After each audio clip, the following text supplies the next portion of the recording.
Voilà, bonjour à tous, bonjour à ceux qui nous rejoignent, comme je disais, pour les premières fois. On est heureux, je crois, pour la première fois, de recevoir. Alors, on avait des mamans, on avait la maman de Franck la dernière fois, on a la maman de Nicolas et sa sœur, son beau-frère ce matin. Vous pouvez vous lever, s'il vous plaît?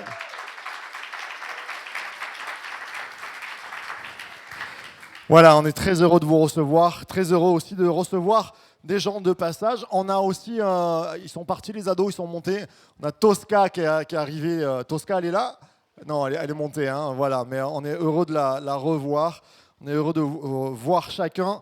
C'est un peu nos enfants. Et heureux aussi de saluer les gens qui nous rejoignent sur Internet. On peut les saluer comme ils se doivent. Alors je suis essoufflé parce que la technique ce matin, en fait, j'ai envoyé un dossier qui n'est pas passé, c'est-à-dire ma prédication PowerPoint. C'était un peu la galère, mais on y est arrivé parce que je crois que quoi qu'il arrive, la parole de Dieu, elle reste là, sans PowerPoint, avec PowerPoint, ne vous inquiétez pas. La parole de Dieu, elle est immuable, elle ne change pas et elle nous fait toujours du bien. Alors on est sur une thématique, pour ceux qui nous rejoignent pour les premières fois, on est de plus en plus à être rejoints sur Internet parce que la thématique parle, c'est la fin du monde pour demain, sonne l'alarme. C'est vraiment une thématique qui est venue sur notre cœur, une thématique qui est venue par le Saint-Esprit. Alors, c'est facile de dire ça, vous allez me dire, mais comme je le rappelle assez souvent, alors j'espère que ma zapette va marcher aussi, on est bon. Voilà. Alors, tu passes au cas où. On a reçu des trompettes spirituelles. La première trompette spirituelle étant. Vas-y, appuie pour voir le verset. Au cas où tu le fais. Voilà. J'ai pas la main. Voilà. Ce matin, ça pédale dans la choucroute. Hop là, reviens en arrière, c'est pas la bonne. Alors, j'ai pas la main. Voilà. On est bon? Alors, en fait, c'était une prédication de fin 2019, pour ceux qui nous rejoignent, qui nous parlait du matin qui vient et la nuit aussi. Si vous voulez interroger, convertissez-vous et revenez. 2 mois après, on avait le Corona, on avait lancé vraiment une thématique. Et le Seigneur nous avait vraiment prévenus. On était dans un temps de jeûne et prière, et où on sentait... c'est vrai, la nuit qui vient, mais aussi le matin spirituel. Ça a été un matin spirituel pour nous, cette crise du Corona, puisque le Saint-Esprit nous avait... Ça va aller. C'est vraiment un peu compliqué. Le Saint-Esprit nous avait vraiment parlé. Et puis...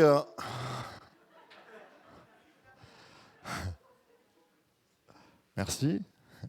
Si tu peux passer à l'autre verset, parce que j'ai pas du tout la main. Voilà. Et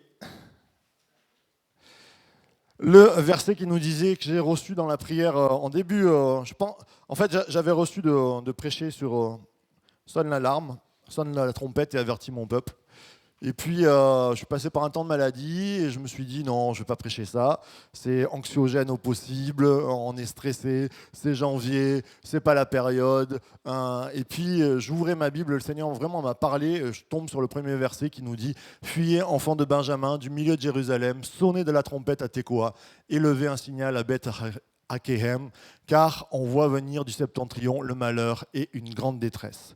Et j'en parlais avec un ami américain hier soir, je chattais avec lui, et je lui disais vraiment, j'étais avec crainte et tremblement, je porte ces messages parce que je crois vraiment que ça a été un impact fort dans ma vie, comme si le Seigneur me disait, prêche cette série de messages, car les temps sont mauvais et les temps de la fin s'accélèrent. Nous avons fait aussi une conférence sur la fin des temps avec Bruno Oldani qui nous parlait du syndrome de l'avalanche. L'avalanche, ça commence tout doux, c'est presque beau à voir, et puis quand ça déclenche très fort, et quand ça arrive, ça s'accélère. Et nous voyons des temps qui s'accélèrent. Mes frères et sœurs, préparons-nous. Il y a 2 semaines, je prêchais sur être prêt, faire des réserves spirituelles, faire des réserves pour notre corps. On est à la veille peut-être d'un conflit mondial. Je ne sais pas comment ça peut s'accélérer. Est-ce que ça s'accélérera à cause d'un conflit ou quoi que ce soit? Mais les temps sont mauvais, préparons-nous. Et oui, c'est super, ça marche. Bravo Vincenzo, merci. Et ce matin, je voulais parler, parce qu'on est sur cette thématique apocalyptique, alors s'il vous plaît, ne me lapidez pas si vous pensez que le troisième temple va être pris. La thématique de ce matin sera « Il n'y aura pas de troisième temple ». Alors c'est une thématique qui touche certains chrétiens. Peut-être que vous regardez pour la première fois cette prédication et le troisième temple, qu'est-ce que ça veut dire. Mais pour beaucoup de chrétiens, le troisième temple, ça parle surtout des chrétiens évangéliques. Moi, j'ai grandi dans la pensée qu'il y aurait un troisième temple qui se bâtirait. Et on va voir ce matin, parce que ça fait partie des temps apocalyptiques, est-ce qu'on peut dire qu'il y aura un troisième temple ? Et je prends l'option de dire qu'il n'y aura pas de troisième temple. Aïe, aïe, aïe, aïe, aïe, aïe, aïe, le pasteur, qu'est-ce qu'il nous fait ? Ce sont ce que j'appelle les vaches sacrées des chrétiens. Vous connaissez les vaches sacrées en Inde ? C'est-à-dire que ces vaches-là, elles sont au milieu de la route, vous n'avez pas le droit de les déplacer, vous n'avez pas le droit de les toucher. Et si vous mourrez de faim, vous n'avez pas le droit de les manger. Non, Nicolas, même toi, tu n'aurais pas le droit. Les vaches sacrées, eh bien, quelquefois dans nos croyances, pourquoi j'ai dit ça, il y a des croyances théologiques. Alors, on ne va pas remettre en cause. Je vais prendre ma bouteille d'eau, c'est ma bouteille d'eau, s'il te plaît. Merci. Et on ne va pas remettre en cause le salut, on ne va pas remettre en cause, mais quelquefois, il y a des sortes de thématiques qui sont importantes et qui peuvent être comme des vaches sacrées, on n'y touche pas, mais ça va influencer notre théologie, notre façon de voir, vous savez, un jour, j'étais en Israël et je faisais des études de théologie, puis une professeure de louange, elle commence à nous dire, vous savez, Israël c'est merveilleux, bon on y était, hein. Et puis elle dit, ceux qui ne viennent pas face au mur des lamentations et qui n'ont pas connu ça, eh bien, ils ratent une bénédiction et il va leur manquer quelque chose dans leur vie. Et ça m'a profondément agacé, comme si il y avait Alors je comprends que c'est une bénédiction de visiter Israël, tout ça, mais il nous manque quelque chose dans notre vie.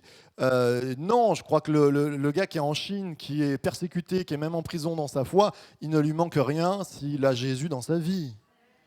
Et quelquefois, on est tellement devenus des israélophiles, on aime Israël, que ça en devient quelque chose de plus grand que le salut, plus grand qui va prendre une part dans nos vies. On peut avoir beaucoup de sortes de vaches sacrées, c'est des superstitions. Je dis souvent, on rend grâce, mais si tu n'as pas rendu grâce au début de ton repas, ce n'est pas pour autant que tu vas mourir dans la minute où tu as pris une bouchée de pain.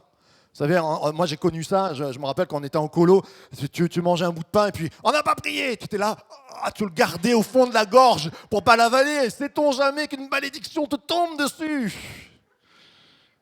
Et vous savez, je pense qu'on peut rendre grâce à la fin du repas en disant merci Seigneur pour ce bon repas qu'on a mangé encore aujourd'hui.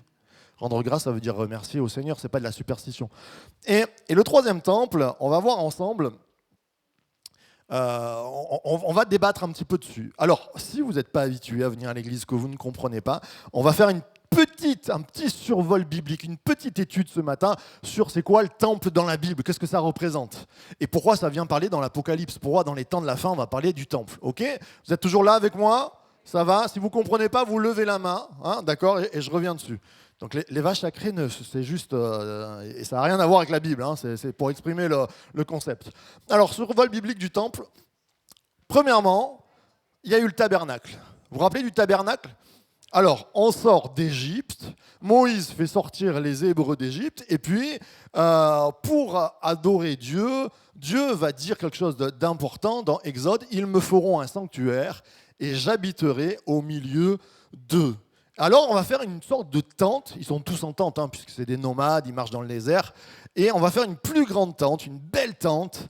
Et à l'intérieur, on va y mettre des objets sacrés, comme un chandelier pour qu'on fasse brûler toujours une lumière, comme des autels aussi où on va brûler de l'encens, on va adorer Dieu, on va faire un culte à Dieu, et on va regrouper ça autour d'une tente. Et puis dans la tente, il y a deux lieux, il y a le lieu saint, il y a le lieu très saint, et dans le lieu très saint, il y a, je pense que tout le monde connaît, l'arche de l'Alliance. Et dans l'Arche de l'Alliance, qu'est-ce qu'on y retrouve? On y retrouve les tables de la loi, c'est-à-dire les 10 commandements. On y retrouve la verge d'Aaron qui a refleuri, c'est-à-dire le bâton qui a servi à faire sortir le peuple d'Égypte. Et puis quand Moïse a tapé la mer qui s'est séparée en deux, ce bâton-là. Et puis on va prendre un bol de manne. Vous vous rappelez la manne, ce que c'est? La manne, la nourriture que Dieu envoyait tous les matins, parce que dans le désert, tu ne trouvais pas de supermarché. Donc on y met un bol de manne, et ça c'est le lieu très saint. Et donc tout ça est enfermé dans un coffre qu'on appelle l'Arche de l'Alliance. Et enfin voilà, et tout ça. Et alors on adore. Et le tabernacle, c'est vraiment cette pensée que Dieu habite au milieu du peuple. C'est-à-dire un point de ralliement. D'ailleurs, on construit tout le camp autour de cette tente, de ce tabernacle. Ça représente la présence de Dieu et ça représente aussi le fait que Moïse va dans cette tente et parle à Dieu et est dirigé par la présence de Dieu. Comme pour dire, les autres peuples, ils ont des temples, mais là, le peuple d'Israël, le peuple de Dieu, aura en son centre, en son cœur, c'est pas un bâtiment, c'est une tente. Et là, il y a la présence de Dieu. Il nous a dit qu'il y avait la nuée, quelque chose de fort. Et Dieu qui conduit son peuple. Ok ? Après cela, on arrive à un temps où ils prennent le pays de Canaan, ça devient Israël, et le peuple d'Israël a des rois, et il y a un roi, David, qui se dit, les autres nations ont des temples pour des dieux qui n'existent pas. Moi, mon Dieu, je veux te faire un temple. Alors, on a le premier temple de David, qui est le temple de Salomon, puisque ce n'est pas David, c'est son fils qui va le construire, sous la volonté de David. Ok ? Et dans cette volonté-là, c'est David qui a la volonté, qui se dit on va faire quelque chose de beau. Et j'aime la réponse de Dieu. Il lui dit t'ai-je demandé de me faire un temple? Je n'en ai pas besoin. J'ai habité sous une tente. C'est intéressant, hein. J'ai habité sous une tente au milieu de vous. Et en gros, il lui dit ça ne m'a pas gêné d'être sous une tente. D'ailleurs, ça, c'est une thématique qu'on pourrait travailler, la tente. Dieu a préféré la tente que le temple. C'est intéressant. Comme si Dieu ne s'enfermait pas, ne se cloisonnait pas à un endroit, il aime bouger. Et la fête des tentes qui s'appelle Sukkot, là je rentre dans d'autres détails, je pense que c'est intéressant de voir que nos vies peut-être sont appelées à être des tentes. Vous savez, on est des tentes qui bougent, on est une tente qui est de passage, et puis on nous prendra. Je crois que la Pâques est passée, on célèbre Pâques, Pentecôte est passé, avec les actes des apôtres, Sukkot n'est pas encore passé, je pense. C'est cet enlèvement, on sortira du désert. C'est bon, voilà. Je passe là-dessus, sinon je m'enflamme. Voilà, il y a un premier temple, et dans ce temple-là, qu'est-ce qu'on va y faire? On va y trois choses. Il y a la présence de Dieu. D'ailleurs, quand on rend dédicace, il y a la nuée qui descend. C'est le seul endroit au monde où vous pouvez aller, c'est vrai en Israël, et vous dire là, il y a eu la nuée qui est tombée. Quand on était allé, hein, vous vous rappelez, on est allé sur l'esplanade du temple, et je vous ai dit, c'est là, c'est le seul endroit où on est sûr que la nuée est descendue. C'était un moment fort. Un moment où il y a la présence de Dieu, un moment où on ne fait pas n'importe quoi, un endroit où on ne fait pas n'importe quoi, un endroit où on adore. Il y a de l'adoration et de la sanctification. Pourquoi la sanctification? Parce qu'on venait sacrifier des animaux pour les péchés, c'est-à-dire pour nos soucis, pour tout ce qui n'allait pas, en disant Seigneur, tu vois, on a commis des erreurs, et on fait un sacrifice d'un agneau, d'une colombe, ce qu'on avait, en disant que le poids de mon péché s'en aille et que Dieu, tu puisses me laver. Et puis, il y avait aussi le temple, il y avait du service. Il y avait des lévites qui étaient là, il y avait des francs à la guitare, non, c'était des chalumeaux, c'était des enchantés, et puis il y avait des sacrificateurs, puis il y avait tout un peuple qui était là et qui servait pour cette sanctification, pour cette adoration. Ok ? Ça, c'est le premier temple de Salomon, avec cette volonté de regrouper la présence de Dieu, d'adorer, d'être sanctifié, et du service. On est toujours là? Ça va? C'est bon, la main levée, on a tout compris. Survol biblique, survol historique maintenant. Donc, on a eu le tabernacle, on a eu le premier temple de Salomon qui est à environ moins 950, c'est l'époque de Salomon, et moins 586, déportation, destruction du temple, déportation de Juda. Ça frappe fort. Déportation qui dure environ 70 ans, et on a reconstruction du deuxième temple sous, allez, un grand nom. Allez, oui, Esdras, mais on a un nom facile, vous qui avez aimé Sergent Garcia, tout ça. Zorobabel. Deuxième temple sous Zorobabel. Oui, c'était juste pour la mémotechnique, vous en rappellerez, maintenant je le sais.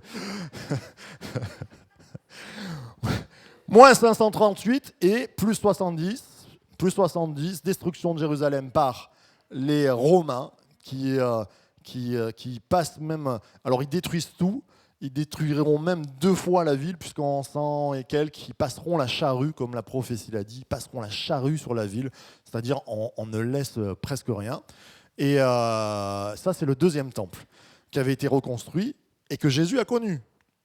D'accord ? D'ailleurs, quand il prophétise en Matthieu 24, on peut penser, alors Matthieu 24, quand vous le lisez, on verra ça ensemble encore, mais c'est une prophétie pour les temps de Jésus, presque, le temps des apôtres, où il dit il va y avoir une destruction massive, mais c'est une prophétie qui prend plus de grandeur et qui parle aussi de la fin des temps de notre époque. Et tentative de reconstruction. Est-ce qu'on a essayé de reconstruire le temple ? Alors, déjà aujourd'hui, et pour ma part, qui ne voit pas de troisième temple possible, je peux me tromper, mais je ne pense pas. Déjà aujourd'hui, quand vous allez sur l'esplanade du temple, il n'y a pas une synagogue, il n'y a pas une église, il y a une mosquée et un lieu saint, le Dôme d'Omar, musulman. Il y a 2 verrous qui sont... Il faut déclencher une 3e guerre mondiale pour les enlever. Hein. Soyons clairs. Ce qui est peut-être possible, mais pour moi, c'est comme un verrou qu'on a mis. Alors, certains vont me dire, oui, mais jusqu'à ce qu'on se construise le 3e temple. Ok. Pour moi, c'est un verrou d'impossibilité pour pas qu'on puisse reconstruire le 3e temple. Et on va voir pourquoi. Vous savez que dans l'histoire, et ça, on n'en parle que très rarement, en l'an 360, si je ne m'abuse, sous Julien, c'est ça, il nous est dit, je vais vous lire un texte, on a essayé de le reconstruire, le temple. Et il y a plusieurs sources qui racontent ça. Alors, se produisirent des phénomènes qui provoquèrent l'arrêt des travaux. Ammien écrit, Alpius poussait donc énergiquement les travaux avec l'aide du gouverneur de la province, quand de terrifiantes boules de feu jaillissant en assauts répétés auprès des fondations rendirent cet emplacement inaccessible aux ouvriers, qui furent parfois brûlés vifs. C'est ainsi que devant l'acharnement que mettait cet élément à les repousser, l'entreprise fut suspendue. En l'an, c'est important ça, hein, l'an 360, il y a Julien, qu'on appelle Julien l'Apostat, qui aime Israël aussi, c'est un Romain, c'est un empereur, et il dit on va reconstruire le temple. Ils avaient toutes les pierres, ils avaient préparé les habits des sacrificateurs, ils avaient tout. Ils ont commencé, il y a d'autres sources qui nous disent, du ciel sont tombés comme des hallebardes de feu. Et tout a été détruit, ça a pris feu, et des ouvriers ont brûlé sur place. Et il y a à peu près 3 sources qui nous rappellent ça, et ils ont arrêté, ils ont dit non, il y a une malédiction, on ne peut pas le reconstruire. Ça, on n'en parle que très rarement, c'est très intéressant. Alors, pour ceux qui sont pour le 3e temple, ils me disent, mais oui, mais ça, on est arrêté jusqu'à ce qu'on puisse le faire. Ok, je peux entendre. Alors, on continue. Débat biblique maintenant. Ceux qui pensent qu'il y aura un 3e temple, bien sûr, s'appuient sur le livre d'Ézéchiel, le prophète, et les Juifs aussi disent quand il y aura un temps messianique, quand le Messie reviendra, selon Ézéchiel, eh bien, il y a Ézéchiel qui est un prophète. On est là, ça va, tout le monde comprend pour l'instant? Ça va? Est-ce qu'il y a des mains levées qui me disent non? Ça va? Julien, je te regarde, on est bon? On est bon.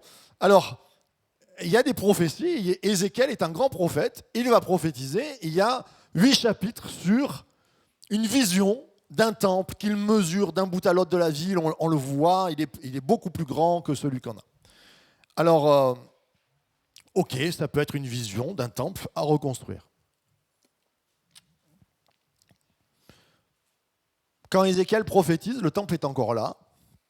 c'est-à-dire qu'il va y avoir Jésus après tout ça, on pourrait penser à un autre temple. Sauf si on prend la vision de notre cher Ézéchiel comme quelque chose qui va se faire vraiment, qui va se matérialiser, alors on prend toutes les prophéties d'Ézéchiel comme matérialisation.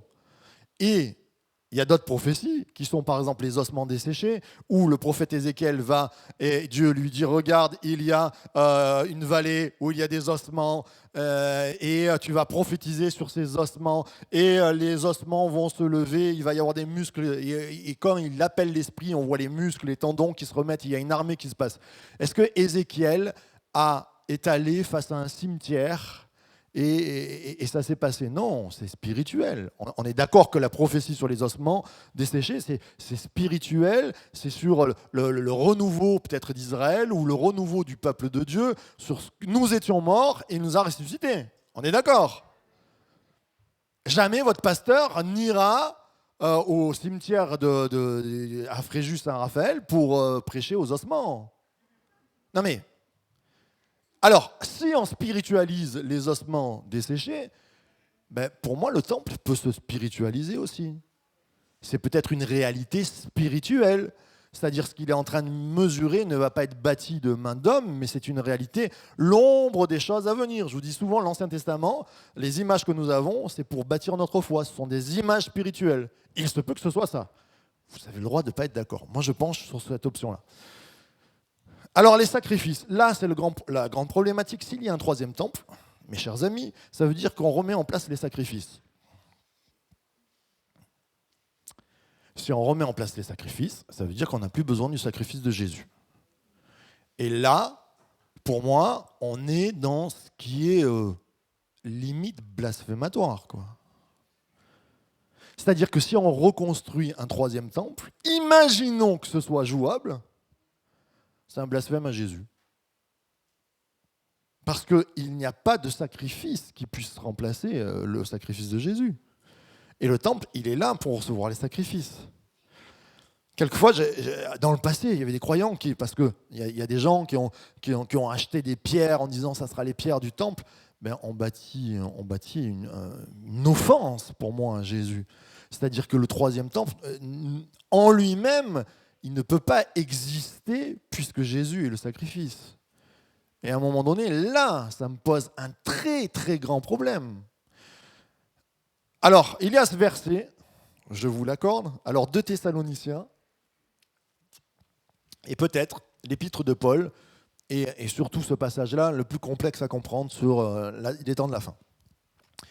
Il nous est dit, l'adversaire qui s'élève au-dessus de tout ce qu'on appelle Dieu ou de ce qu'on adore jusqu'à s'asseoir dans le temple de Dieu, se proclamant lui-même Dieu. Tintin, qu'est-ce qu'il nous dit Parce que là, vous allez me dire, ah, vous voyez l'Antichrist, il faut qu'il aille dans le temple, si c'est marqué. Ok. Premièrement, je peux mettre une option en disant, quand il écrit cela, le temple existe encore. Ok ? Donc, et juste je reviens au temple d'Ézéchiel, j'essaye de ne pas vous embrouiller, mais le temple d'Ézéchiel, il nous a dit que quand il va être construit à perpétuité pour l'éternité. Moi, je ne vois pas un troisième temple dans la Nouvelle Jérusalem, on le lira à la fin, il nous est dit qu'il n'y a pas de temple puisque Dieu et sa présence, c'est son temple. Vous vous en rappelez? Donc, ça ne colle pas. Je reviens à Thessaloniciens. Donc, où, à l'époque de Paul, le temple n'est pas détruit. Il va peut-être parler des Romains, il parle peut-être des Romains qui vont s'installer, qui vont détruire le temple. Ça se pourrait. Mais, alors, si je prends cette option de Thessaloniciens et que je prends une option spirituelle, eh bien là, c'est très intéressant. Parce que je pense que peut-être Satan va vouloir influencer l'Église et s'asseoir à l'intérieur. Parce que vous verrez, mon option, c'est de dire que le temple de Dieu, le troisième temple, c'est l'Église.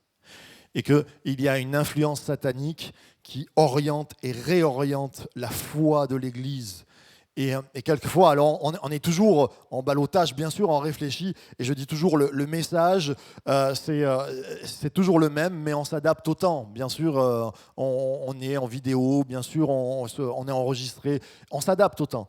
Mais quelquefois, quand le message même est changé et bouleversé, on l'a vécu dans les églises. Pendant 2000 ans, vous regardez par exemple dans l'Église catholique, quand les papes sont devenus, vous prenez les Borgia, tout ça, c'était un pseudo-antichrist qui s'est assis dans l'Église et qui a fait faire à l'Église n'importe quoi. Quand vous prenez les protestants 19e siècle, 20e siècle, terrible. On a des docteurs de la Bible qui ont tellement voulu fouiller qu'on a arrivé à dire oui, la Bible, on a tout remis en cause, jusqu'à des théologiens comme Bultmann, qui sont pour moi plus chrétiens, qui vont dire Jésus a existé, mais tous les miracles sont des mythes. C'est de la mythologie.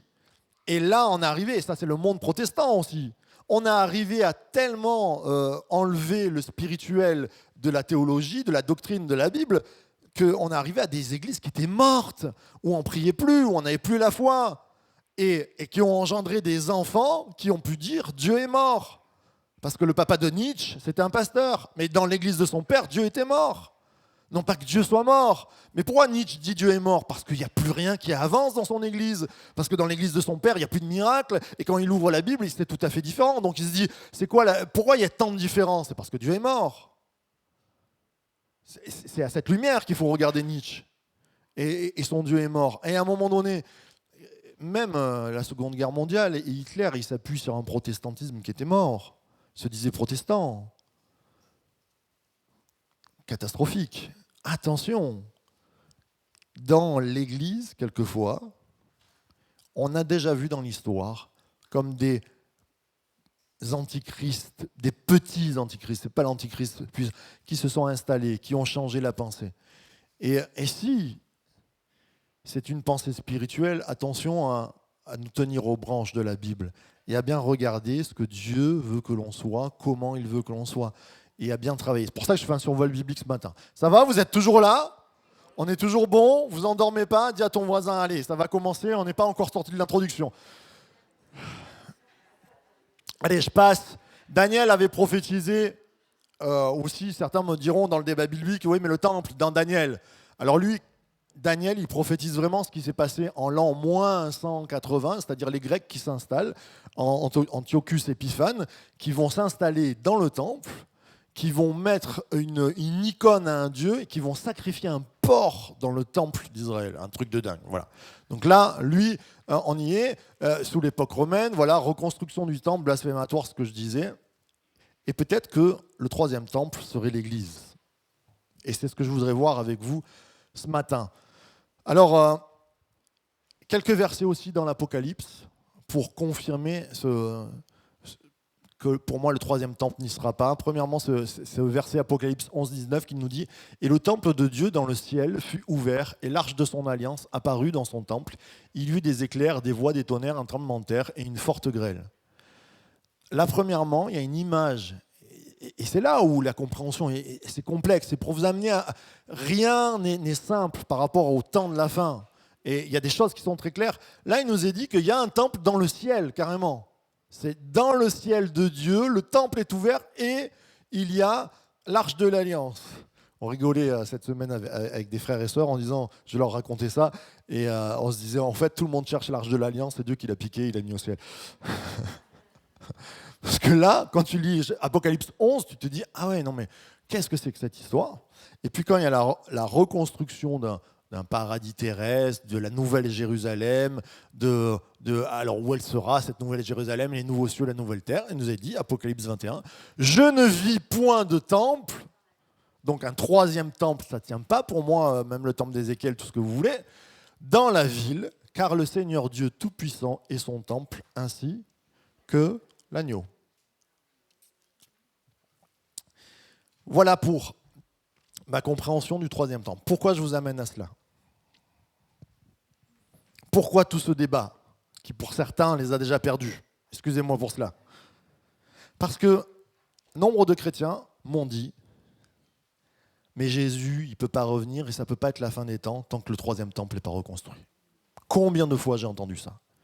Eh bien, si tu te trompes, eh bien, on est mal. Et moi, je voudrais dire juste, peut-être que je me trompe, mais je prends cette option en me disant, eh bien, si le troisième temple est une réalité spirituelle et qu'on ne voit pas se reconstruire pierre sur pierre un troisième temple, eh bien, il vaut mieux être prêt. Combien de fois je l'ai entendu? Et certains l'ont déjà entendu ça, mais non, le Seigneur ne peut pas revenir parce que le troisième temple n'est pas là pour que l'Antichrist s'assoie dedans. Eh bien, si c'est une réalité spirituelle, attention, parce qu'on peut être à des jours un peu plus courts que ce qu'on pense. Et là, tout le monde commence à stresser. Alléluia, Jésus revient, Christ est ressuscité, nous sommes dans la paix. Amen, on peut applaudir Jésus. C'est pour le mieux que Jésus revient, mes frères et sœurs. Si demain tout s'arrête, c'est le règne de paix, c'est la félicité éternelle. C'est juste à nous de nous préparer dans notre cœur et de dire, est-ce que je suis prêt? Est-ce que ce matin, tu as pris ta décision de dire, je donne ma vie à Jésus? Si tu ne l'as pas fait encore, je te conseille. Alors, quel temple? On peut se poser la question, notre cher ami. Eh bien, pour moi, bien sûr, je vous l'ai dit, l'Église, pour moi, j'ai la vision que c'est le troisième temple. Moi, j'aimerais applaudir tous les participants qui sont là. Il y en a d'autres, bien sûr, mais c'est ce qui m'a fait bugger mon PowerPoint que je n'arrivais pas à télécharger parce qu'il est lourd à cause des photos. Vous êtes lourds, vous avez du lourd, mes frères et sœurs, vous voyez un peu. L'Église, et on va le voir ensemble, c'est ce point merveilleux. J'aimerais qu'on s'axe. Parce que il y a des gens qui ont donné de l'argent, je vous dis, pour construire un troisième temple en Israël, et qui auraient donné plus que plus, et qui ne vont pas donner pour l'Église. Je ne dis pas, bien sûr qu'il faut donner pour l'Église. Alléluia, donne pour l'Église. Ce n'est pas ma prédication ce matin. Mais je dis, si tu comprends que le troisième temple, que le temple de Dieu, c'est l'Église, elle est précieuse, on ne fait pas n'importe quoi dans l'Église. Mon frère, ma sœur, là, je touche une pierre. Quand tu touches Enzo, tu touches une pierre. Le touchez pas trop quand même, sinon Esther va... Attention. Parce qu'il y a des pierres qui mordent. Hein. mais quand tu es prêt, ce matin, là, je touche une pierre vivante de l'édifice. Mais quand on est appelé saint, quand Paul écrit à tous les saints qui ont reçu, c'est pas n'importe quoi, mon frère, ma sœur. C'est une pierre de l'édifice, ça se respecte. C'est pour ça qu'il est dit dans la parole, quand tu dis raka à ton frère, c'est-à-dire espèce d'imbécile, tu dis raka en face du temple. Tu te mets une malédiction sur ta vie. C'est précieux, l'Église. Combien de fois? Moi, j'ai grandi dans les églises. J'ai vu des frères et sœurs se déchirer entre eux, contre le pasteur contre, tout ça. Et c'est grave. Juste vous dire, c'est le joyau de Dieu. Si je ne me trompe pas, et je ne pense pas me tromper, que l'Église représente le temple, alors c'est précieux. Alors tu es précieux. Alors je suis précieux. Amen. C'est vrai qu'Enzo, c'est une des plus grosses pierres quand même de l'édifice. Hein. Il est à côté de Jésus, la pierre angulaire. Alors, qu'est-ce qu'il a dit? Alors, ce matin, on voit un peu. Pourquoi je vous dis cela? On peut se lever ensemble, ça va nous faire respirer, si la santé vous le permet. On va lire ce verset qui nous dit, Éphésiens chapitre 2, au verset 20, « Vous avez été édifiés sur le fondement des apôtres. » Édifiés. Regardez bien les verbes. Édifiés, construits. Sur le fondement des apôtres et des prophètes. Et Jésus-Christ lui-même étant la pierre angulaire, à côté d'Enzo. C'est en lui que tout l'édifice bien coordonné s'élève pour être une cabane sainte. Ah, vous l'avez vu? Pour être un quoi? Un temple saint dans le Seigneur. C'est en lui que vous aussi, vous êtes édifiés avec eux pour former une habitation de Dieu en esprit. Amen, amen et amen. On va voir ensemble un petit peu au travers de ce texte et des trois thèmes que je vous ai dit tout à l'heure. Qu'est-ce qu'on trouve dans le temple? On y trouve la présence de Dieu, on y trouve un endroit pour adorer et pour être pardonné, pour être sanctifié, et on y trouve le service. Et ça, c'est le temple. Et je reviens juste faire un parallèle que je n'avais pas mis, mais Attention, et je le redis, l'Antichrist s'assoira dans le temple. Comme je disais la dernière fois, la marque de la bête, souvent la marque de la bête, on croit que c'est un tatouage, tu sais, un code barre qu'on va te mettre là, et un code barre qu'on va te mettre là, une puce. On a tout entendu, ça fait 50 ans que je suis... Enfin non, j'ai 42 ans, mais que j'entends la puce dans le bras, dans l'épaule, dans la main, dans le poignet, parce que c'est plus chaud ici, que ça passe mieux, enfin, tout, ok. Peut-être, mais peut-être que la marque de la bête, elle est spirituelle aussi, et qu'elle est sur ton front, c'est-à-dire dans ton cerveau, et dans ta main, c'est-à-dire que là, c'est ce que tu captes, c'est ce que tu réfléchis, c'est ce qui te fait bouger, et la main, c'est ce que tu agis de ta tête à ton action. C'est très intéressant, je remercie Ambre qui est par là, qui me disait, et moi ça me fait penser à, attention, je ne dis pas que c'est ça, mais c'est une option. Elle me disait, regarde l'ordinateur, on a la tête face à l'écran et on a la main qui est prise. Ou regarde le portable, on a les yeux fixés et on a la main dessus. Alors, attention, c'est pas la marque de la bête, tout ça. Mais si c'est spirituel, ta tête qui est prise, ta main qui agit. Et comment l'Église va être... Si Satan voudrait que l'Église se perde, il va l'influencer comment? Dans sa tête et dans son action. Et moi, je vous dis, il s'est déjà assis dans nombre d'églises, on l'a vu dans le passé. Gloire à Dieu, pas à source de vie. Et pourquoi on pourrait, et comment on pourrait éviter? Eh bien, parce qu'on va l'éviter s'il y a la présence de Dieu, s'il y a la sanctification et s'il y a le service. En fait, si tu veux bâtir un vrai temple qui tienne le coup face à l'Antichrist qui s'assoit à l'intérieur, si tu ne veux pas qu'il s'assied, il va falloir qu'il y ait la présence de Dieu, il va falloir qu'il y ait la sanctification, il va falloir qu'il y ait le service. On peut le dire ensemble, il va falloir qu'il y ait la présence de Dieu, il va falloir qu'il y ait la sanctification, il va y avoir le service. Ça veut dire que dans ma vie, au sein, moi, petit caillou, qui fait partie de l'édifice du temple, eh bien, il va falloir qu'il y ait la présence de Dieu qui touche ma vie. Il va falloir qu'il y ait la sanctification, on va voir ça, entre l'adoration, je me mets à part dans l'adoration et le pardon de mes péchés, et il va y avoir le service. S'il manque quelque chose, et le service, ce n'est pas forcément sur estrade, il y a plein de choses. On l'a vu, quand j'ai mis la photo, vous avez vu, et j'aurais pu mettre 150 personnes, je n'avais pas toutes les photos qui servent dans cette église, alléluia, mais tu veux t'en sortir au temps de la crise, bâtis un temple fort, bâtis une église forte, bâtis une vie forte. Alors, souvent, j'ai parlé, et on va le voir ensemble, que nous sommes le temple de Dieu. C'est une vérité et une erreur, attention, parce que c'est une demi-vérité. On peut, avec ces versets de dire « je suis le temple de Dieu », avoir une dérive dans nos vies, c'est-à-dire se croire que quand tu es seul, face au monde, tout ça, tu peux te tenir loin de l'église, tu es le temple de Dieu. Oui, tu es le temple de Dieu, mais parce que tu fais partie de l'édifice temple. Parce que tu es pierre collée à l'autre. Si j'enlève des pierres, c'est là, imagine-toi, on va enlever des briques à tout ce bâtiment, vous allez voir que ça va être beaucoup moins solide. Et la solidité de l'Église, elle est là parce que tu es là. Elle est là parce qu'il y a la présence de Dieu dans ta vie.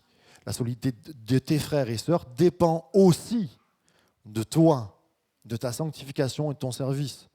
Ouh. J'aimerais entendre un applaudissement à ceux qui croient ça. Alléluia, il y a toujours, ça va? Tout le monde comprend, on est là?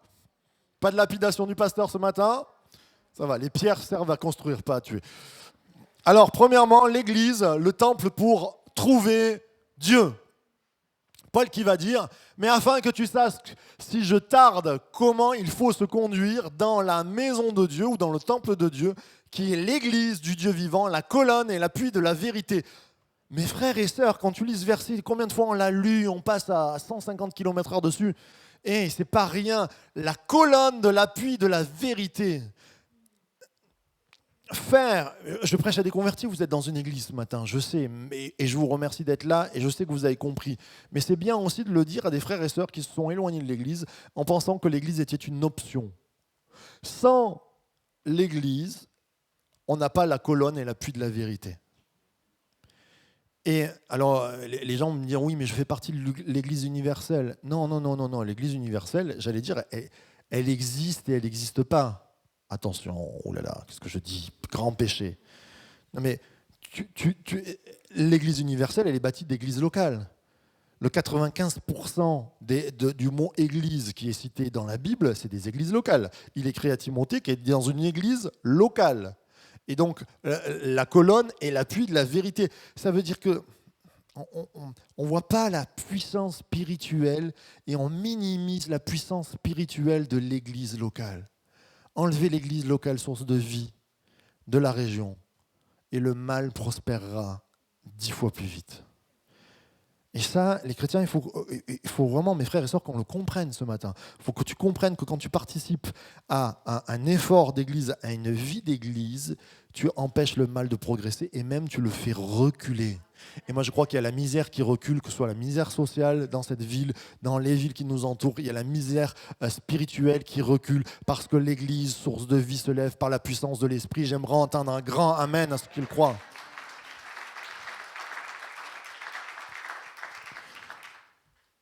Comment il faut se conduire dans la maison de Dieu, qui est l'église du Dieu vivant. Ces versets, quand tu les tu sais, tu les as, comment dire, tu les réfléchis, tu les médites. L'église du Dieu vivant. C'est pas rien ce matin. Moi, j'étais heureux de préparer ce dimanche et je me dis, et tous les dimanches, je suis heureux. Il y a des fois dans la semaine, c'est plus ou moins évident, il y a des soucis. Quand je viens à l'église, je vois des pierres vivantes, on s'aime, on est ensemble. Il y a des soucis, il y a des problématiques, on n'est pas parfait, mais on est vivant. C'est juste extraordinaire. Ce que je racontais, je l'ai déjà dit, mais une pierre vivante, c'est une pierre qui est forte, une pierre solide. Et Dieu a fait de nous des pierres vivantes. Quand Néhémie a reconstruit la muraille et même le temple avec Esdras, il nous a dit que les pierres étaient calcinées. Et nos vies, elles étaient comme des pierres calcinées. Et vous savez, je vous l'ai déjà dit, mais pour certains, peut-être vous ne l'avez pas entendu encore, quelle est la différence entre une pierre vivante et une pierre calcinée? Nous avons eu des incendies dans la région. Je me rappelle, petit, papa a construit une maison en pierre. Et quand il construisait avant le feu ou après le feu, c'était tout à fait différent parce que les pierres qu'on prenait, qui avaient connu le feu, on ne peut plus les tailler. Dès qu'on tape dessus, elles partent en morceaux. Pourtant, c'est la même pierre, la même façade, mais elle a perdu sa solidité. Et elle part on ne peut plus rien en faire. Et Dieu a pris des pierres calcinées avec lesquelles on n'aurait pu rien faire, mais lui, il a remis la vie à l'intérieur pour faire un temple de vie. Alléluia, applaudissons celui qui nous donne la vie ce matin. L'église, le temple pour trouver Dieu, Dieu est présent ce matin. On connaît les versets, mais j'ai envie de te dire, tu le ressens ce matin. Il y a quelque chose de fort ce matin. Et on va prendre un temps d'adoration après, de louange, on va prendre la Sainte Seine. Dieu vivant parmi nous, l'église du Dieu vivant, l'église qui peut te guérir, le Dieu qui peut te guérir, le Dieu qui peut tout pour toi, qui peut te sortir, qui peut te parler, qui peut te reconstruire, qui peut remettre la vie en toi. Ce matin, le Dieu vivant est présent là. Et l'église, il faut qu'elle soit connue parce qu'elle est sympathique, pas seulement, il faut qu'on soit sympathique, mais parce que le Dieu vivant est au milieu d'elle. Et que quand tu sors, tu es une pierre qui porte le Dieu vivant en toi. Waouh, c'est bon ça! Vous êtes le temple du Saint-Esprit, ça veut dire que quand tu sors de la présence de Dieu, c'est pas fini. La présence de Dieu, elle t'accompagne. Le Saint-Esprit, il est en franc, quand je dis souvent, et quand il fait sa tournée de facteurs. C'est lui qui bénit le plus la ville de Fréjus parce qu'il tourne dans toute la ville. Vous vous rendez compte? Présence de Dieu qui... Waouh, c'est magnifique. Amen, mais prends-le comme ça, Franck. Je disais... un des mardis plus, je prêchais sur plus du Saint-Esprit. Que toutes nos matinées, on se réveille, on dit Seigneur, Saint-Esprit, remplis ma vie afin que je puisse bénir. Vous allez voir comme ça va changer la donne. Patrick, que le Saint-Esprit remplisse ta vie quand tu es dans tes missions. Alléluia, tu vas voir, ça va changer la donne. Laetitia, quand tu es au dressing, alléluia, le Saint-Esprit, ça change la donne. Vous savez qu'avec un bonjour, tu peux bénir quelqu'un. Quand tu es rempli du Saint-Esprit, un bonjour, ce que tu es en train de dire sur la vie. Vous savez que c'est important de dire bonjour. Hein. Moi, tous les gens que je crois, je dis bonjour. Parce que je crois que Dieu a des paroles créatrices. Vous connaissez les paroles créatrices de Dieu. Et voici que la lumière soit et la lumière fut. Quand tu dis bonjour, ça veut dire que ta journée soit bonne. Et moi, quand je regarde les gens, je leur dis bonjour. Et par le Saint-Esprit, je crois qu'il y a quelque chose qui va se passer dans leur vie. Je crois qu'ils vont rencontrer Dieu. C'est comme une prière. Je dis bonjour. Que la paix soit sur toi. Alléluia. Que le shalom de Dieu soit sur toi. Bonjour. Dites bonjour autour de vous. Que l'église Source de Vie soit connue comme des gens qui disent bonjour. On ne dit plus bonjour dans la rue. Moi, je dis dites bonjour aux gens. Mais dites-le avec foi. Que leur journée soit... Et vous allez voir, les gens, quand ils vont vous recroiser, ils vont dire vous me dites souvent bonjour. Ah ben oui, je crois qu'il y a quelque chose qui se passe. Amen. L'église, le temple pour le pardon, pour la sanctification. 1 Pierre 2,9 nous dit, vous au contraire, vous êtes une race élue, un sacerdoce royal, une nation sainte, un peuple acquis afin que vous annonciez les vertus de celui qui vous a appelé des ténèbres à son admirable lumière. Là, j'ai perdu la moitié de la salle. Ce qu'il faut retenir, c'est que le temple était là pour la sanctification. Sanctification, ça veut dire mise à part. Ok ?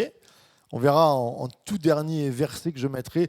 Pour moi, la sanctification, c'est deux choses. C'est l'adoration dans ma vie. C'est-à-dire que quand j'adore, je me mets à part. Je mets à part Dieu dans ma vie. Il est précieux. Combien je dis souvent, votre carte bleue, elle est où ? Elle est souvent près de votre cœur, pour les messieurs surtout, on a un portefeuille, on la met là, parce que c'est précieux. Tu ne laisses pas ta carte bleue sur le toit de la voiture en discutant, sur la table, tout ça. La carte bleue, on la cache. Là, si vous regardez dans les sacs des dames, même pour trouver la carte bleue, c'est compliqué. Des fois, je dis à ma femme, elle est où la carte bleue ? Dans mon sac. C'est fort à la mot hein, pour le trouver. Hein. Il y a un combat, quoi. C'est à la limite s'il n'y a pas un piège à loup quand tu vas... Les sacs des dames, c'est dangereux. Faites attention, messieurs. Mais la carte bleue, on ne la laisse pas comme ça. Et quelquefois, Dieu, Dieu, voilà, on vient à l'église, Dieu dans ma vie, Dieu. Et Dieu, il est saint. Je le mets à part, il est près de mon cœur, il est près de mon âme. J'en prends soin, c'est ça l'adoration. Quand on va chanter tout à l'heure, on va dire Seigneur, je te donne ma vie, je te donne mon cœur, tu es Emmanuel. Quand tu dis Alléluia, ça veut dire gloire à Dieu, il y a quelque chose de précieux. Ça, c'est la première part de la sanctification. Et Patrick, tu me montres ta carte bleue, c'est ça? Alléluia. On n'a pas encore la machine pour prendre les... Non. Et une nation sainte, une race élue. L'élection, alors ça c'est un bien grand mot, moi je crois que tout le monde est élu, puisque la parole de Dieu nous dit, car Dieu a tant aimé une partie du monde, c'est-à-dire les Italiens, plus que les autres, et qu'il n'a sauvé que les Italiens. Alléluia Enzo.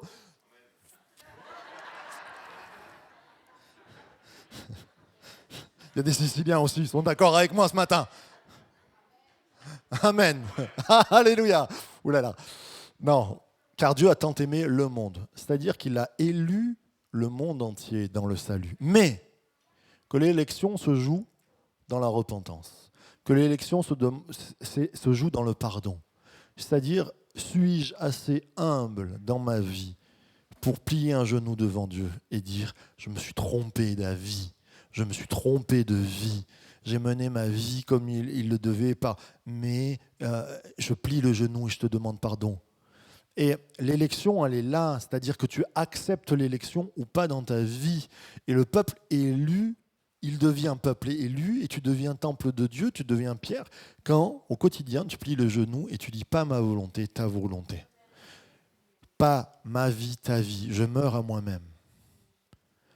C'est plus très à la mode de parler de ça. Aujourd'hui, c'est l'épanouissement personnel, alléluia, tu vas devenir Ronaldo chrétien, tu vas devenir épanoui. Moi, je dis, tu vas peut-être pas être épanoui en tant que chrétien dans le sens où tu vas passer par des galères, tu vas passer par des problèmes financiers, tu vas peut-être passer par des problèmes familiaux. C'est ça la vie.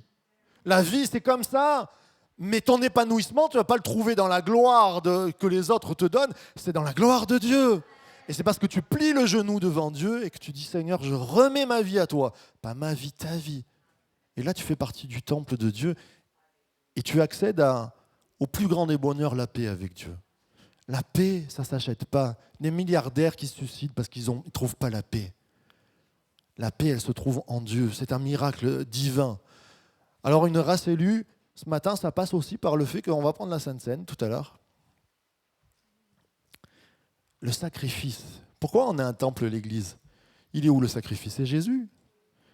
Et pourquoi Jésus dit faites ceci en mémoire de moi? Parce que tous les dimanches, même des fois nous le mardi, même des fois le jeudi matin, bon jeudi matin c'est vrai, on tourne au jus de raisin, c'est pas du vin, vous inquiétez pas. Mais pourquoi la Sainte Seine? Parce que c'est le rappel du sacrifice. C'est comme si on sacrifiait. Quand on prend le pain et le vin, et on va le prendre ce matin, tu te places devant. C'est pour ça qu'il est dit, ne prenez surtout pas la Sainte Seine à la légère. La Bible dit, c'est une malédiction. C'est pourquoi, au milieu de vous, il y a des malades et des morts même des fois. Et il parle à des chrétiens, il ne parle pas à des non-chrétiens. Il dit juste, c'est le très saint du saint. On est face à l'autel, là, et même plus, je crois, on est face à l'arche de l'Alliance. Je disais, il n'y a pas longtemps, un mardi, je fais des détours dans ma prédication, excusez-moi, il faut me suivre, mais l'arche de l'Alliance, elle a des bénédictions à l'intérieur, elle a la manne, elle a les 10 commandements, c'est-à-dire elle a la loi pour conduire nos vies, et elle a le bâton qui nous sert d'appui, la croix, qui nous fait avancer, elle a la nourriture spirituelle, et dessus, dans le lieu très saint, elle est couverte par ce qu'on appelle un couvercle avec 2 anges dessus, qu'on appelle le propitiatoire, caporette en hébreu, vous vous en rappelez. Et ce caporette-là, ça veut dire, on l'a appelé comme ça, un couvercle, on aurait pu dire couvercle, ça veut dire propitiatoire, rendre propice, faire que dans ma vie, c'est quoi rendre propice? Il y ait un accès, une facilité à toucher la bénédiction. Et bien sûr, c'est Christ, ça représente Christ. Et là, ce matin, quand on va prendre la Sainte Seine, pourquoi je vous dis ça? Parce que la Sainte Seine, ce n'est pas un acte magique, c'est le rappel de la propitiation pour nos vies. Jésus qui nous rend propice, qui nous donne accès à la bénédiction. Quand tu prends le pain et le vin, si tu n'es pas baptisé encore, que t'es pas, alors ça on en discute, mais moi je dis, c'est l'engagement. Le pain et le vin, c'est dire je m'engage à te suivre. Si tu n'es pas encore baptisé, moi ça c'est mon option, ne me lapidez pas. Je dis bien sûr, on peut prendre le pain et le vin, mais c'est dans la pensée de l'engagement. C'est-à-dire que tu t'attends pas à 6 mois. Tous les 2 mois, là, on fait des baptêmes. C'est dire, je donne ma vie à 100% à Jésus. Ce matin, quand tu prends le pain et le vin, ça fait 20 ans que tu es chrétien, ne le prends pas parce que tu as été baptisé il y a 20 ans. Prends-le parce que là, tu es en train de plier un genou et de dire, pas ma vie, la vie de Dieu en moi. Il y a quelque chose de très important, c'est le Saint des Saints où on touche. Et on est tous élus à le prendre en pliant un genou. Ce matin, Dieu appelle. Il est temps. Je refais l'appel là. C'est pas pour gagner des gens. Hein. Il est temps de se faire baptiser. Il est temps. Le baptême, c'est baptême de confessant. Pourquoi on fait des baptêmes à l'âge adulte? Nous, parce que peut-être que tu viens pour la première fois, tu dis oh mais j'ai été baptisé bébé. Mais c'est le baptême de confessant. C'est dire dans ma vie, il y avait des baptêmes avant Jésus. Hein. Il y avait des gens qui se faisaient baptiser, repentance, il y avait des circoncisions, mais le baptême de confessant, c'est dire je confesse devant tout le monde que Jésus est mon sauveur et qu'il est mon maître et que je m'engage à marcher devant lui. Et là, ton salut est éternel. C'est le temps d'y aller. Il faut. Et je parle aux chrétiens, c'est le temps d'y aller aussi. Vous êtes baptisés, c'est le temps de se remettre en cause. La repentance, c'est une remise en question. Est-ce qu'on est encore saint? On est un peuple saint? Ce matin, je veux dire au Seigneur, change-moi, transforme-moi. Et puis, je vais demander aux musiciens de venir. L'église, ou le pianiste, merci. L'église, le temple pour servir. Je passe rapidement là-dessus, mais la bénédiction, elle est aussi là-dedans. Dans le fait que il y a la présence de Dieu dans le fait que je plie un genou, je me sanctifie dans le fait que je serve. Et il a fait de nous un royaume de personnes assises sur une chaise, de sacrificateurs pour Dieu son Père. À lui soit la gloire, la puissance au siècle des siècles et amen. Sacrificateur, ça travaille dans un temple. Si le troisième temple est l'Église, Dieu m'appelle à servir, de toutes les manières qu'elles soient. Mon premier service, alléluia, on va le voir, c'est l'adoration. Mon deuxième service, parce que je le dois à Dieu, tu aimeras ton Dieu, c'est mes frères, c'est mes sœurs. Je le dis, combien de fois, je suis rentré, il y avait un mouchoir par terre. Quand tu enlèves un mouchoir par terre, c'est bénir les yeux de ton frère et de ta sœur qui vont rentrer dans une église propre. C'est servir un café, alléluia pour ce café, parce que quand tu es un peu stressé, peut-être que tu es venu et que même au volant, vous vous êtes pris la tête parce que vous étiez en retard et tout ça. Alléluia, l'accueil de l'église, elle est là pour vous faire un grand sourire, vous dire prenez un café, allez-y, on est dans la paix de Dieu. Servir, c'est dire bonjour. Servir, c'est s'engager à prier. Servir, c'est prêcher la bonne parole. La bonne nouvelle. Il y a une bonne nouvelle pour toi ce matin. Il y a une bonne nouvelle pour chacun de nous. C'est que la paix est accessible. Quand on va prendre le pain et le vin ce matin, on touche le Saint des Saints. On touche la manne. On touche le renouvellement. Waouh, Dieu est présent ce matin. Alors engage-toi. Il n'y a pas de petit et de grand service. Bien sûr, il y a des importances dans le sens de... Mais c'est important de bâtir l'église. C'est important. Moi, je sais qu'il y a des frères et sœurs qui font des visites. C'est juste super important. Prendre soin des autres. Mais mets-toi devant Dieu et dis, je veux te servir. Je veux te servir avec tout mon cœur, à ma manière, avec ce que j'ai, avec mes 5 pains et mes 2 poissons. C'est toi qui multiplieras. Je vous donne juste le témoignage. Il y a Valérie, on se voyait il n'y a pas longtemps. Désolé Valérie. Un jour, elle arrive avec un petit bouquin de rien. Elle me dit, ouais, je crois que j'ai envie de... Je sais pas. Et puis, avant qu'elle me dise le projet, elle me dit, c'est petit. C'est presque, elle me dit, c'est pas bien. 5 pains, 2 poissons. Un recueil de versets. Je dis, waouh, c'est super Valérie. Allez, viens, on le fait ensemble, on y va, on lance. On donne au Seigneur, on verra s'il multiplie. Combien tu en as vendu ? 1100. 1100 bénédictions qui ont été données. On est parti d'avec un pain et un poisson, on va dire. Alléluia, il y en a 1100. Zoé, je vous en parle assez souvent, la bénédiction, on est parti de moins 0, moins 500 euros à donner des repas presque tous les jours. C'est extraordinaire. Et Jésus qui nous rappelle, vous ferez des choses plus grandes que j'ai fait. Alléluia. La possibilité de toucher le miracle ce matin. Et je vais prendre ce dernier verset. Merci pour si on peut couper la musique aussi, du portable qui est en train de sonner, c'est sympathique. C'est ça aussi le respect. Merci.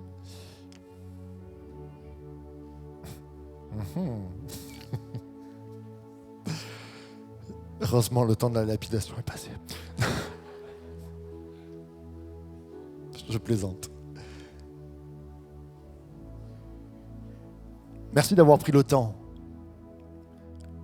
Même dans l'église, quelquefois, j'entends « Ah ouais, non mais là, quand ça passe 35 minutes, une prédication. » Ma fille qui a 10 ans, elle est à l'école, elle a des cours d'1 heure sur 1 heure sur 1 heure. Ils sont capables, à 10 ans, de suivre 1 heure de maths. Quelquefois, nous, 35 minutes de prédication. « Ah oui, mais c'était trop long. » tout ça. Hey, frères et sœurs, c'est pas que je veux prêcher long, c'est soyons sérieux. Qu'est-ce qui intéresse nos vies ? Dans notre Shabbat, dans notre temps. Et là, on va prendre un temps de bénédiction. On va louer le Seigneur. Je vais appeler les chanteurs. On va prendre la Sainte Seine aussi après. On pourrait se lever ensemble en lisant ce verset. En comprenant que nous sommes le temple de Dieu. En comprenant que tu es appelé à adorer Dieu. Que tu es appelé à vivre la présence de Dieu. Que tu es appelé à t'engager. Que tu es appelé à plier le genou. Que tu es appelé à servir. Et dans l'Apocalypse, il nous est dit, et il chantait un cantique nouveau en disant, tu es digne de prendre le livre et d'en ouvrir le sceau, car tu as été immolé et tu as été racheté pour Dieu par ton sang des hommes, de toute tribu, des femmes aussi, de toute langue, de tout peuple et de toute nation. Ce matin, si nous sommes là, c'est par la présence de Dieu, c'est par le choix de Dieu. On va prendre ce temps ce matin de dire Jésus, je veux être rempli de toi, je veux t'adorer. On est devant Dieu ce matin, on a les yeux fermés, j'ai les yeux fermés, on ne vous regarde pas, c'est un moment d'intimité. Ce matin, il y a la présence de Dieu, c'est certain. Mais est-ce qu'on va plier le genou? Et je fais un appel à plier le genou, non pas qu'au nouveau.